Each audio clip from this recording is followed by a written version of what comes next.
ഇന്ന് കാരുണ്യ ദിനമായി ആചരിക്കുന്നത്.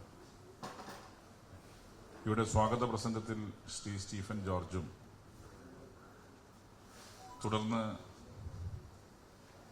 മാണി സാറുടെ പ്രിയപ്പെട്ട മകനും കേരള കോൺഗ്രസ് മാണിയുടെ ചെയർമാനുമായ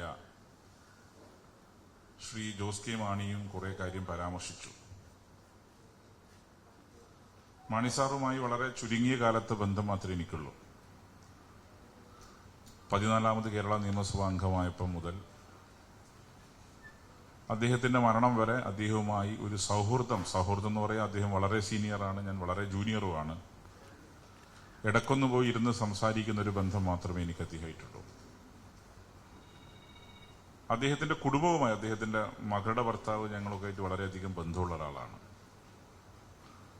ജോസ് കെ മാണി, ഞാൻ വളരെ അദ്ദേഹത്തോട് തന്നെ പറയാറുണ്ട്, നിങ്ങളുടെ ഒരു ശേഷി അല്ലെങ്കിൽ ഒരു കഴിവെന്ന് ഞാൻ കണ്ടെത്തിയൊരു കാര്യം ക്ഷുഭിതനല്ലാതെ സംസാരിക്കുക എന്നുള്ളതാണ്. പൊതുപ്രവർത്തകർക്ക് വേണ്ട ഏറ്റവും പ്രധാനപ്പെട്ട ഒരു കാര്യം ഇമോഷണൽ ഇന്റലിജൻസ് ആണ്. ഞാൻ എന്നെ അബ്സർവ് ചെയ്തപ്പോൾ ചില ഘട്ടത്തിൽ ഇതും കൈവിട്ടു പോകും. അപ്പോഴാണല്ലോ നമ്മൾ ക്ഷുഭിതരാവുക. സാമൂഹിക പ്രവർത്തകർക്ക്, രാഷ്ട്രീയക്കാർക്ക്, പൊതുപ്രവർത്തകർക്ക് ഏറ്റവും അനിവാര്യമായി വേണ്ട ക്വാളിറ്റി ഇമോഷണൽ ഇന്റലിജൻസ്. അതെങ്ങനെ ഇമോഷൻസ് എങ്ങനെ കൺട്രോൾ ചെയ്യാം. അതിൽ ഞാൻ കണ്ട ഒരു പ്രധാനപ്പെട്ട നേതാക്കളിൽ ഒരാൾ ശ്രീ ജോസ് കെ മാണിയാണ്. അദ്ദേഹം ഇതുവരെ ക്ഷുഭിതനായി സംസാരിക്കുന്നത് കണ്ടിട്ടില്ല.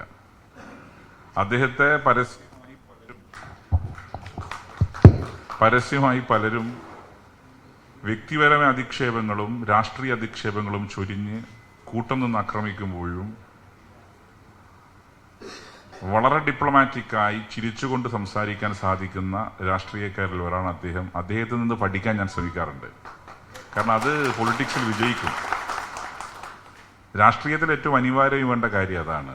നമ്മളെ പൊതുപ്രവർത്തകരാണല്ലോ, നമ്മളെ പലരും ആക്രമിക്കും, ആക്ഷേപിക്കും. പ്രകോപിപ്പിക്കാൻ വേണ്ടി വ്യക്തിപരമായ ആക്ഷേപങ്ങൾ ഉൾപ്പെടെ ചൊരിഞ്ഞേക്കാം. ഞാൻ ടി വിയിൽ സ്ഥിരം നോക്കുന്നൊരു മുഖം, ഞാൻ എപ്പോഴും ഈയിടെ ചൂടായിട്ടുണ്ടോ നോക്കിയിട്ടില്ല, ഒരിക്കലും ചൂടായത് ഞാൻ കണ്ടില്ല. പുഞ്ചിരിച്ചുകൊണ്ട് അതൊരു പക്ഷേ അദ്ദേഹത്തിന്റെ പിതാവിൽ നിന്ന് അദ്ദേഹത്തിന് ലഭിച്ചതായിരിക്കും എന്നാണ് എൻ്റെ വിശ്വാസം. മാണി സാർ എനിക്ക് ഞാൻ പോയി അടുത്ത് പരിചയപ്പെടുന്നത് MLA ആയതിനു ശേഷം. അദ്ദേഹത്തെക്കുറിച്ച് അദ്ദേഹത്തിന്റെ മകൻ സ്മരിച്ചൊരു കാര്യം, നിയമസഭ ഉണ്ടെങ്കിൽ പരീക്ഷയ്ക്ക് തലേന്ന് കുട്ടികൾ പഠിക്കുന്നത് പോലെ പഠിക്കുന്ന ഒരാളാണ് മാണി സാർ എന്നതാണ്. അത് അക്ഷരാർത്ഥത്തിൽ ശരിയാണെന്ന് എനിക്ക് തോന്നിയിട്ടുണ്ട്. അത് ഒരു ജനറേഷനിൽ MLA അങ്ങനെയാണ്. പുതിയ ജനറേഷൻ, ഞാൻ ഉൾപ്പെടുന്ന പുതിയ ജനറേഷൻ അതില്ല എന്ന സ്വയം വിമർശനം ഞാൻ നടത്തുകയാണ്. ഒരു കാലഘട്ടത്തിൽ MLA സഭക്കകത്ത് കൃത്യമായി ഇരുന്ന് കാര്യങ്ങൾ പഠിച്ച് അവതരിപ്പിക്കുന്നവരാണ്. എന്നാൽ പുതിയ ജനറേഷനകത്ത് അത് കൈമോശം സംഭവിച്ചു പോകുന്നു എന്ന അഭിപ്രായമുള്ള ഒരാളാണ് ഞാൻ.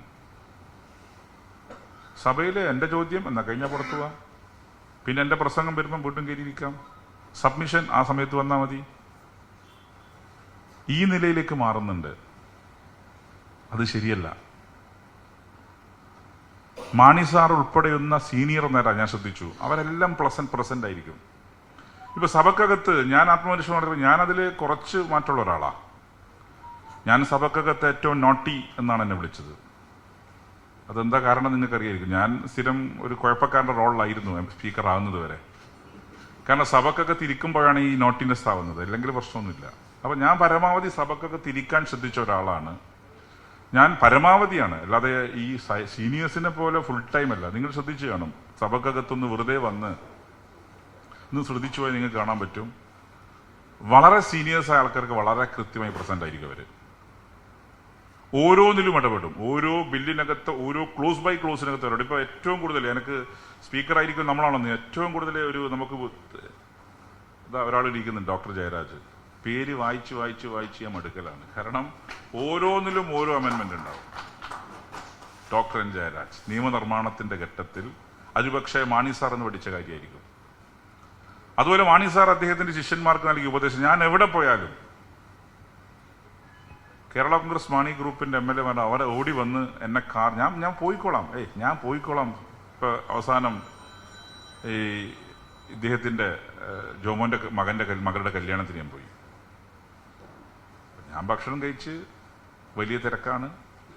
തിരക്ക് നമുക്ക് അറിയാമല്ലോ ഒരു ബുദ്ധിമുട്ട്. തിരക്ക് കണ്ടിട്ടുണ്ടാകുമ്പോൾ സ്വാഭാവികമായിട്ടും നമുക്ക് ഒരു അറ്റൻഷൻ തന്നാൽ പിന്നെ മുഴുവൻ സമയം അറ്റൻഷൻ തരണം എന്ന് വാശി പിടിക്കുന്ന ആളല്ല ഞാൻ അങ്ങ് പോകുമല്ലോ. അപ്പോൾ ജോബ് മൈക്കിൾ ഓടി വന്നിട്ടില്ല. ഞങ്ങളെ മാണി സാർ പഠിപ്പിച്ചത് സ്പീക്കർ വന്നാൽ സ്പീക്കർ ഭക്ഷണം കഴിച്ച് ചായ കുടിച്ചോ തിന്നോ നോക്കി തിരിച്ച് കാറ് കയറിപ്പോയാൽ മാത്രമേ MLA പോകാൻ പാടുള്ളൂ. അത് ജോബ് മൈക്കിൾ ഇങ്ങനെ പറഞ്ഞുകൊണ്ടും കൂടെ ഞങ്ങൾ മാണി സാർ പഠിപ്പിച്ചത് അങ്ങനെയാണ്.